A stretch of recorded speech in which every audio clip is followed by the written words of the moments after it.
എന്തെല്ലാം ഇവിടെ കണ്ടത്? ഞാൻ കണ്ടു, അത് മാത്രല്ല ഞാൻ കാക്കേനെ പഴിച്ചു, അതെല്ലാം ചെയ്തു ഞാൻ. പിന്നെ ഞാനിങ്ങനെ ഓടുകയും ചെയ്ത് പറഞ്ഞിട്ട് അനുസരിച്ചു, ഇതെല്ലാം ചെയ്തു ഞാൻ.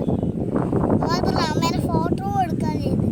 Very good. ആ ഫോട്ടോ എടുത്തതിന് ശേഷം നമ്മുടെ പയറിലേക്ക് നമ്മൾ മടങ്ങി കിട്ടിയ എന്നിട്ട് അടന്ന് നമ്മൾ ഈ പൂവലുണ്ടായി, കാക്ക പൂവലെടുത്ത് ഇങ്ങനെ കെട്ടിയെടുക്കുമ്പോൾ നല്ല കാറ്റൊക്കെ ഇവിടുന്ന്. പക്ഷെ ഇവിടെ വരണമെങ്കിൽ 4 മീറ്റർ ഒറ്റെങ്കിലും ഉണ്ടാവും. 8 മീറ്റർ ആയാലും നമുക്ക് പോകാൻ പറ്റില്ല.